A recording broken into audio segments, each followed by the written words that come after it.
in the NFL last year, or bottom 5, just compelled his employer to eat $34 million in dead cap and forced his way onto a better team. The winner of this trade is Carson Wentz. It's not the Eagles. It's not the Colts. It is Wentz.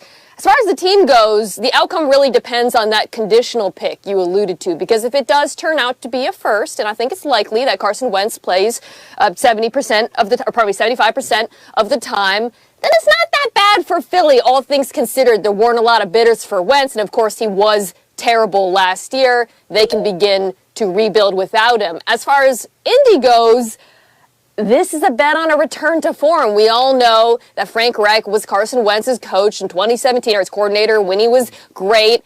I don't think it's likely he returns to that level, but if they get 2019 Carson Wentz, that's a contender with the roster they have. Yeah, we'll dig deeper in that in a second. Now to Tim Kalisha. Who won this trade? You heard Kimes say Wentz won this trade. Who won this trade, Timmy? Well, I agree with that aspect of it. I'm going to go ahead and declare the Colts the winner. For one thing, they're not using a first-round pick on a quarterback. We've seen how badly that goes for teams over the last decade. So, and their third-round pick this year, that's they were a playoff team. That's not even a top 80 pick. That's just something you're throwing out there.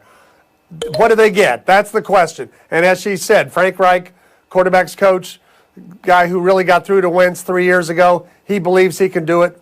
We'll see. The Eagles get very little return. It's a complete opposite of Goff. Yeah. It's a complete opposite of Goff. The Rams throw stuff in, and they get Matt Stafford. The Eagles are just saying, we'll give Jalen Hurts a try. We're stuck with $33 million in dead money. We're not really getting much in the way of picks. We just want this guy out of town. That's got to be a disastrous finish for the whole Carson Wentz. Wow. I mean, when you even brought up the Eagles, that was an enormous exhale from Kalisha, just taking in the stock of what this They're the worst team is in the right NFC East. And wait, watch yourself. Watch yourself. You have no position to be making that argument. Emily Kaplan, we'll go to you now here. Who won this trade?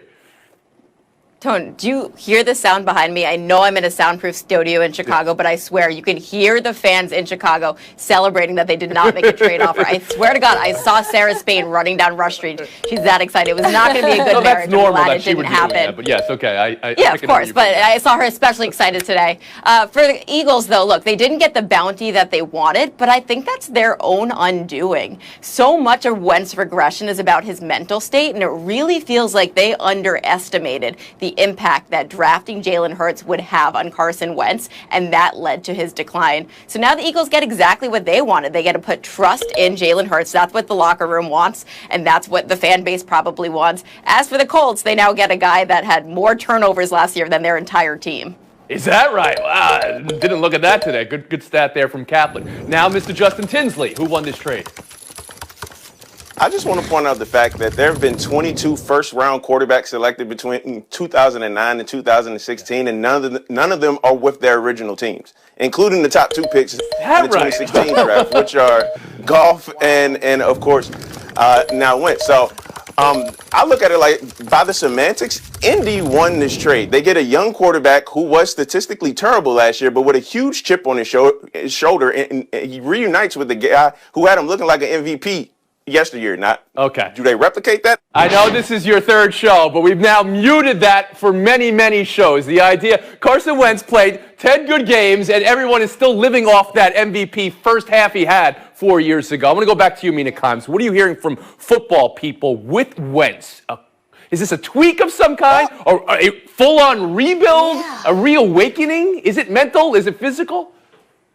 I think it's telling, Tony, that apparently outside of Indy, there weren't that many bidders for Carson Wentz's services. He made it very clear he wanted out. He was associated with Chicago, but we're hearing, our Adam Schefter reported that Chicago did not make an offer, and they're desperate for a quarterback as anyone. You make a really good point about that MVP season, because people keep pointing to that and saying, well, Wright coached him and he was amazing. Yes, but a lot of what he did that year was unsustainable, in particular on third down. I think 2019 is more realistic. However, I also think it's highly plausible that even if Carson Wentz returns to that 2019 form, he's not that much of an upgrade over Phillip Rivers. Rivers finished 11th in adjusted net yards per attempt last year. That accounts for interceptions and sacks. Carson Wentz was 35th. In 2019, Wentz was 16th. Yes, he'll have a better situation in Indianapolis, but I don't think the difference between him and what we saw out of Phillip that last year is very large at all. Kalisha, I'll give you the last words here. Have you ever seen a quarterback do what Wentz did? Have some success, then really plummet, but then get it back? Has anyone ever gotten it back is what I'm asking. I think you can get it back when you change to better people around you. The Colts have a much better offensive line than the Eagles. They have better receivers. They have Jonathan Taylor in the backfield.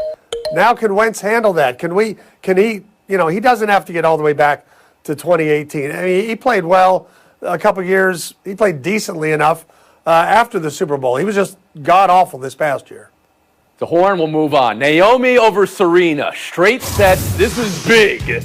The story for Serena is not getting through to 24 again. The story for Osaka is the ascension. Both deserve full time. We can start now with Serena and how this played out in the match. Also, what this loss means for her. First to you, Emily Kaplan. Serena's in her 26th season as a pro, which has allowed her to experience the impact of her legacy and play against women like Naomi Osaka, who grew up rooting for her. But to say Serena is washed up or done is completely short-sighted. Since her maternity leave, she has made 4 Grand Slam finals. And everything we've heard about her childbirth, it was a traumatic, emotional, and physical experience. And this tournament, she was playing at her highest level since. She was moving well. She wasn't injured. She just ran into a buzzsaw in this match with Naomi and put up 24 unforced errors. So no, I don't think she's done. I think she'll use this as motivation, not demoralizing. She's just got to figure out why she's making it so far in these tournaments and how she can just get over that last little bit of an edge to get number 24. Kalisha? I don't think she's washed up at all. You don't go to semifinals when you're washed up. But when she gave that wave and stopped, even before the broadcaster said it, I have no proof of this, but I said, sitting at home by myself, this is her last Australian Open, okay? I had it out there. And I think she doesn't know that for sure, but I think she thinks it probably is. And maybe this is going to be kind of a victory, one victory lap, and see if she can get one more Grand Slam this year. She gets very close. But then she runs into mostly Osaka, who is simply better, and she can't do much about that. She lost a lot of energy when things got away from her after that 2-0 lead in the first. Justin Tinsley. Yeah, I do want to say that Serena saying after the match that if I say farewell, I wouldn't tell anyone. That sounds like a future Drake lyric. So I can't wait to hear that in a song at some point. But look, this may very well be her last Australian Open, but I didn't get that impression. Up until she lost 8 of the last 9 games to Osaka last night, we were praising how dominant, how quick she looked last night. I don't want to usher Serena Williams out. And I'll say this too, Tony. Serena Williams can never be done. What the Williams sisters did for tennis is immeasurable. At the 2020 U.S. Open, there were 12 black women playing in that tournament. That's 10% of the field. Tennis changed with and because of them, and not even golf can say they did that with Tiger. Vita Kimes, if we could just start on the court last night. How did this get away from Serena, and what do you think it tells going forward? It was all about Naomi Osaka. I mean, I know Serena had 24 unforced errors, but I think I speak for everyone here. There were points where when Osaka was serving, I felt like the ball was going to come through my television screen and smack me in the face. She's unbelievable right now. And Serena Williams is still a very good player. It would be very foolish of us to say a player who just made it to the semis has no chance at winning another major. She's just not as good as Naomi Osaka. That's the reality of where they are in their careers. And I don't think it's a binary washed up or the GOAT thing. I think it's just it's a relative standing at this point. What Osaka is doing, she hasn't lost in a year. When she has made the quarterfinal of a major, she has won that major every time. So just getting there means W for Osaka. Tim Kalishaw, what are we seeing here with the 23-year-old Naomi Osaka? We're seeing what women's tennis has needed for a long time, and we're seeing something that enabled, this sounds wrong because it sounds like I'm diminishing Serena. I'm not doing that at all. But she got to 23 Grand Slams because there wasn't another young women's champion coming along who consistently played well. Halep might play well in this tournament. Kerber might in that, but then they'd never repeat it, and they never do it over and over.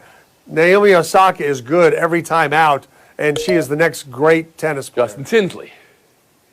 I kept hearing this talk about the passing of the torch to Naomi last night. Last night proved nothing to me. Naomi has had the torch for a while now. She's the best player in the sport. She's 20-0 since tennis restarted last summer. She is this good. We are in the Naomi Osaka era. And everything she does on the court is heightened by what she does off the court, speaking on issues like police brutality, gender equality, taking these GQ covered photo shoots. She's creating a culture around her. We're in the Naomi Osaka experience. Hopefully it lasts as long as Serena does, but enjoy it while it's here. Enjoy it while it's here, because I sure am. Kaplan. Yeah, I think she's one of the most likable, humble, and authentic athletes that we have in sports today. You know, she said earlier in this tournament, as long as Serena is around, she'll be the face of tennis. And that's probably true because of the equity that Serena built up. But Naomi has made huge strides, as Justin said, becoming more comfortable talking about social justice issues, becoming more marketable, marketing herself on that cover of GQ with her boyfriend. That's very cool. So this is just the beginning of a very, very bright career for her, and it's just awesome to watch. Tinsley 22, Kaplan 21, Kalisha 19, Kime 16. That was awesome to watch. Buy or sell is next, coming up. 14 years, $340 million. Do you even know what you're doing in 14 years from now? Any of you? I'll be on the I don't know what I'm doing 14 minutes from now. We'll talk about Fernando Tatis and buy or sell. 14 years, $340 million. There's the $340 million part, and there's the 14 years part. Emily Kaplan, what did the Padres and Fernando Tatis Jr. just agree to? You know, in a year where teams like the Cubs and the Red Sox are crying poor, I think it's amazing that the 27th media market is like, don't worry, baseball, we got this. We've been complaining for so long that baseball's been stagnant and boring. Here's a team giving the reins to a 22-year-old who is dynamic and marketable. This is awesome. Tim Kalisha? It's about 2 years earlier than these young, great players usually get these deals. But I give credit to A.J. Preller, who looks at his numbers, which really are about one season's worth of at-bats, and he sees 39 homers, a 300 average, 27 steals, and says, we're keeping this for the life of his career. Kimes? I'd also give credit to the organization for not playing service time games, which probably contributed to this deal getting done early. I love this, man. It's great for baseball. It's great for the Padres. We're talking about a guy who's hit the most home runs of any shortstop ever through 150 games. This is a win all around. But it's 14 years. I mean, has any of the big deals in all of sports ever really worked out? Justin Tinsley, buy or sell? These numbers. 14 years is a long time, but when that contract is up, the Mets will still owe Bobby Bonilla one more payment. So it's a long contract, but it's not the longest ever. You know, I don't know if Tatis is the face of baseball, but he is one of the many faces, and baseball needs to get around this. They have really young, talented players across the league, and if they ever want to regain that cultural cachet that the game once had, you market these guys. These are superstars. Everybody loves 14 years commitment. Have you ever committed to anything for 14 years? Do you know what Tom Brady's made in his career playing in football, just on the field? It's not $340 million, and Tatis got it for 150 games. Yes. This is young Play kids. baseball, Play kids. baseball. Absolutely. We'll move on. Buy or sell two. As we sit here today, Ben is a member of the Pittsburgh Steelers. That's a quote, end quote, Steelers GM Kevin Colbert. Mina, buy or sell the Colbert report and that type of endorsement? I'm selling the endorsement because it reminds me a lot of another quote from Rams GM Les Snead. Jared Goff is the Rams quarterback today. The only reason I think they might stick with Ben is they don't have a lot of options in cap space, but it is not a ringing endorsement. Tim Kalisha? Sounded a lot to me like Texas's Chris Del Conte on December 12th saying, I want to reiterate Tom Herman is our coach. Okay. And then 2 weeks later, Steve Sarkisian was their coach. Ben Roethlisberger shouldn't be their quarterback. They need to move on from that. So I guess the same question applies to you, Emily, but also conduct becoming of the man who's been a quarterback for the last decade and a half and won 2 Super Bowls. Does he get that type of endorsement from the GM?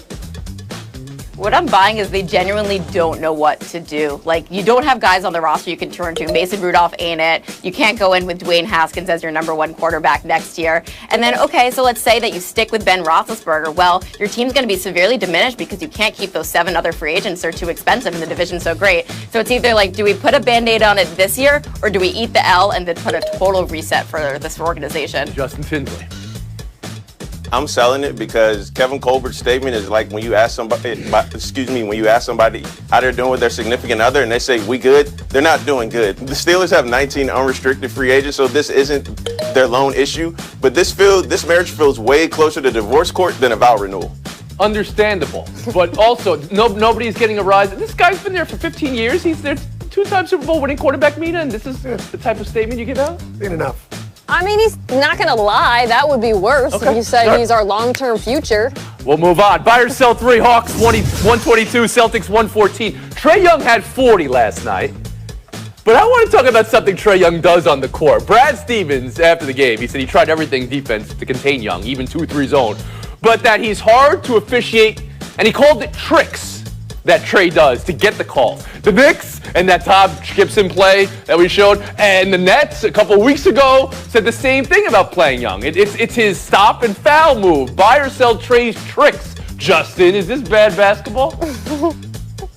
I'm buying it until they take it off the shelves. I love Trae's response to Steve Nash when he basically said, I learned the game from you, bro.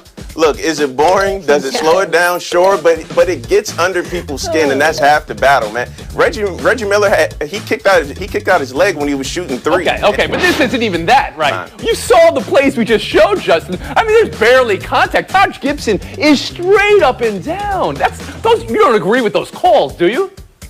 That's on the refs. That's not on Trae. Mm-hmm. Okay, Mina Kimes, how about you? I'm with Justin. Don't hate the player, hate the game. He is following the rules. He's exploiting them. And what he's doing, by the way, that takes athleticism, Tony. Because if it was easy, everybody would do it. Tim Kalishaw.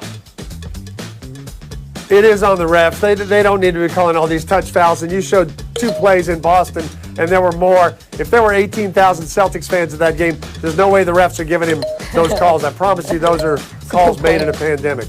And Emily Kaplan. First, he's not getting every call because I was on the show this last week and we were talking about a topic where he didn't get a call at the end of the game against the Mavs. But look, tricks are for kids, and I'm all for it. What I think is amazing about this is it's the James Hardenization of the league, and we needed one villain earlier in the season. It was James Harden, and now we have a new villain. Everyone loves. All right, everybody agrees this is on the officials. I guess Tinsley, I got to give you your points back because you had that one right. This is just it's not good though. It's not great watching this. That's for sure. No. Take it up with the It was refs. pretty great watching Kimes and Kalishaw go at it with Kaplan and Tinsley today. I mean, you got to be proud. 24, 30 points. It's good for your scoring average. But that's the end of Mina and Tim. Kaplan, Tinsley, showdown in 2 minutes. Everybody's got jokes, but this is a real story. Tim Tebow retiring from baseball. You know the backstory. He made spring training with the Mets, never made it out of the minors. What is the story here, though? How will you remember Tebow, Emily Kaplan? I'll always remember how excited Max Scherzer was to face him in spring training, how super cool opportunity. Still struck him out in 3 pitches. But there's something to be said about reinventing yourself and taking risks later in your career, and I think that's admirable. Justin? 223 batting average in the minors, 151 batting average in big league spring training. It's dope he got to live out a dream, but come on, bro. This is just the real life version of Rudy. See what you're trying to do there, Tinsley. You know I'm stat boy, once and forever a stat boy. But this wasn't about stats for me. Points, game, Emily Kaplan, 30 seconds of FaceTime. The Pittsburgh Penguins had a GM opening, and they opted for 2 hires, Brian Burke and Ron Hextall. Both are well-known hockey men who have experienced running teams before, but at some point we have to ask ourselves, are there only 40 men qualified for these jobs, and at what point are we going to stop cycling through them? Talked to a lot of people in hockey about this, and it's our blind spot, our hockey diversity problem, our old boys network. It's funny, if you were CEO hired to run a company in 2021 and grow it, you would never do this as your hiring practices. That said, it's ironic that hockey's slogan for so many years has been grow the game. Well, it's hockey, it's baseball. We just saw Kim Ng this year make it as a general manager in baseball. All right, we got a few seconds here to talk to our friend Justin Tinsley, who just adopted a dog yesterday. And he spent his first day and first night with the dog. You got to get back home to Nipsey. I do. That's my little man. He's driving me crazy, but I love him. I love him to death. So we got a Nipsey, we got a Lenny Kaplan. We have a dog in the house. No, just love a lot of dogs in the neighborhood. And Tim, thanks for being here. 23